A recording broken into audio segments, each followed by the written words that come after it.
Ainda há tempo. Há momentos na vida em que as palavras parecem pequenas demais. Momentos em que aquilo que estamos vivendo, aquilo que sentimos ou aquilo que enfrentamos simplesmente não cabe dentro de frases comuns. Especialmente quando a realidade da morte começa a parecer cada vez mais perto. Quando percebemos que a vida não é infinita como imaginávamos, quando éramos mais jovens, e nos perguntamos o que fazer agora. É curioso perceber que diante dessa realidade, quase todos nós fazemos a mesma coisa. Evitamos falar sobre isso. Criamos uma espécie de acordo silencioso entre nós. Um pacto invisível. Nós falamos sobre carreira, sonhos, relacionamentos, dinheiro, planos para o futuro. Mas quase nunca falamos sobre aquilo que é absolutamente inevitável. A eternidade. Talvez porque a ideia seja grande demais. Talvez porque no fundo sabemos que algumas perguntas não podem ser respondidas com superficialidade. Mas existiu um momento da história em que a verdade sobre a vida, morte e eternidade foi revelada de forma absurda diante de nós. Não em um palácio, não em um templo, não em um debate filosófico, não em uma montanha fora da cidade por um monte antigo dono de tanta sabedoria, mas em uma colina chamada Calvário. Naquele dia, 3 cruzes estavam erguidas contra um céu frio, de trevas, escurecido. Na cruz do meio estava o nosso personagem principal, Jesus, e nas outras dois criminosos, 2 homens que estavam vivendo os últimos momentos de suas vidas, 2 homens que haviam sido condenados pela sociedade, 2 homens que sabiam que em poucas horas eles estariam mortos. Mas o que acontece entre aquelas 3 cruzes não é apenas uma cena de execução romana.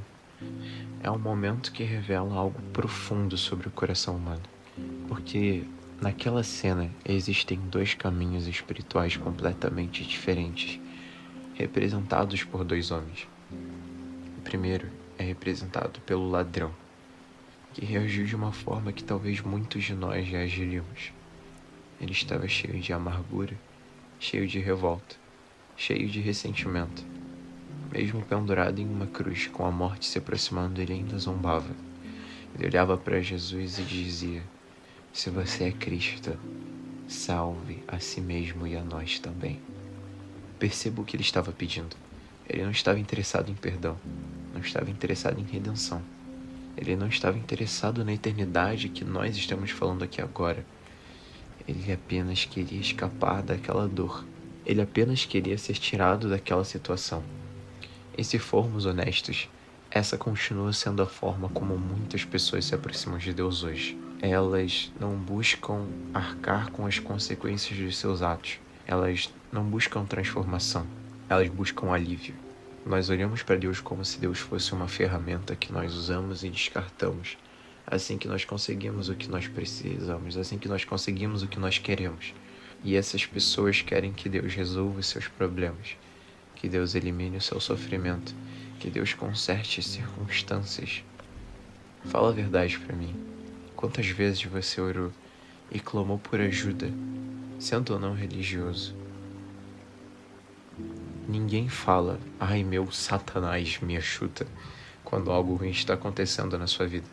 A verdade é que nós buscamos o Pai para fugir da dor existencial só quando estamos em apuros. Mas não queremos ou buscamos a transformação de Deus quando nós estamos bem. Esse ladrão representa um tipo de pessoa que vê Deus apenas como uma solução temporária para problemas imediatos. Mas existe um outro homem naquela história, um outro ladrão. E a reação dele é completamente diferente. Antes de olhar para Jesus, ele olha para o outro criminoso e diz algo: "Você não teme a Deus." Ele reconhece algo que o primeiro ladrão recusava admitir. Ele reconhece culpa. Ele reconhece responsabilidade.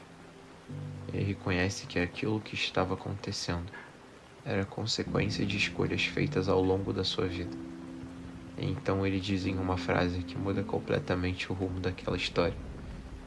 Ele diz: nós estamos aqui com justiça, porque recebemos o que nossos atos merecem.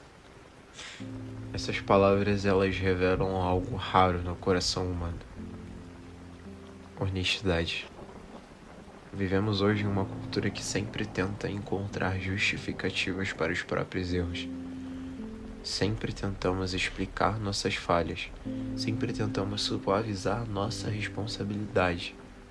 Mas aquele homem, nos últimos momentos da sua vida, parou de se justificar, parou de se defender e simplesmente reconheceu quem ele era. E talvez seja exatamente nesse ponto que algo começou a mudar dentro dele.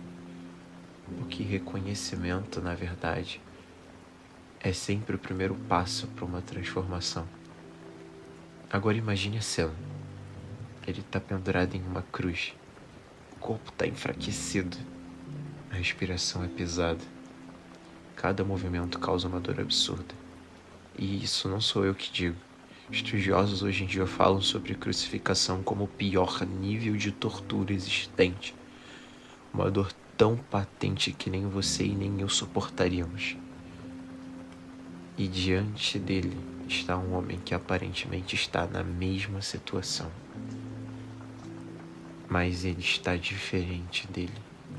Está diferente do habitual. Ele não grita, não chora, não tem lamúrias. Jesus está sangrando, ferido, desfigurado. E aos olhos de qualquer observador comum, aquela não era a posição, nem parecia a posição de um rei. Parecia só mais um condenado sem luz ou graça. Mas algo aconteceu no coração daquele ladrão. Talvez tenha sido a forma como Jesus estava reagindo à dor. Talvez tenha sido a dignidade silenciosa com que ele suportava aquela humilhação. Num silêncio, um silêncio que falava mais do que 1000 palavras. Talvez tenha sido a oração que ele tinha feito poucos minutos antes.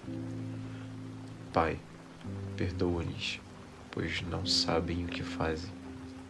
Pense na força dessas palavras. No centro da dor mais extrema, Jesus escolhe perdoar, não amaldiçoar, não retaliar, não responder com ódio aos seus acusadores, mas oferecer misericórdia. E de alguma forma, essas palavras atravessaram o coração daquele homem. E naquele dia ele começou a enxergar algo que ninguém mais percebia ali. Ele começou a ver Jesus não apenas como um homem na cruz, mas como um rei. Então ele fez um pedido que à primeira vista parece pequeno, mas que revela uma devoção diferente. Ele diz: Jesus, lembra-te de mim quando entrares no teu reino. Observe a profundidade dessa frase. Ele não pede para ser salvo da cruz. Ele não pede para viver mais tempo. Ele não pede um milagre físico. Ele apenas pede para ser lembrado. Isso é humildade verdadeira. Ele reconhece que não tem mérito, não tem argumento, não tem boas obras para apresentar. Ele apenas deposita sua confiança em alguém maior do que ele, mas que naquele momento parecia igual e talvez até menor. Se você olhar mais a fundo, se a gente parar para analisar mais a fundo, ele nem pede para estar no paraíso com Jesus. Presta atenção, ele apenas diz: lembra-te de mim. E então vem a resposta de Jesus. Uma resposta que atravessou séculos e continua ecoando até hoje. Jesus olha para aquele homem e diz: em verdade te digo que hoje estarás comigo no paraíso. Não amanhã, não depois de um processo, não depois de uma purificação. Hoje, essa palavra muda tudo, porque ela revela a natureza da graça. Graça não é algo que conquistamos, graça é algo que recebemos. Aquele ladrão não teve tempo para mudar de vida, não teve tempo para reparar seus erros, não teve tempo para realizar boas obras, mas ele fez algo que transformou a sua eternidade. Ele creu, ele reconheceu quem era Jesus e depositou sua esperança nele, mesmo sem saber o que iria acontecer dali para frente. Ele olhou para a eternidade, olhou para Cristo e escolheu acreditar. Essa história nos confronta de uma forma muito pessoal, porque cada um de nós, de certa forma, se encontra entre essas duas mesmas cruzes. Todos nós temos um coração que pode escolher entre endurecimento ou arrependimento, entre orgulho e humildade, entre rejeição ou fé. A grande questão não é se já cometemos erros. Todos nós cometemos. Eu já cometi. Muitos. A grande questão é o que fazemos quando somos confrontados com a verdade. Porque diante da cruz, ninguém permanece neutro.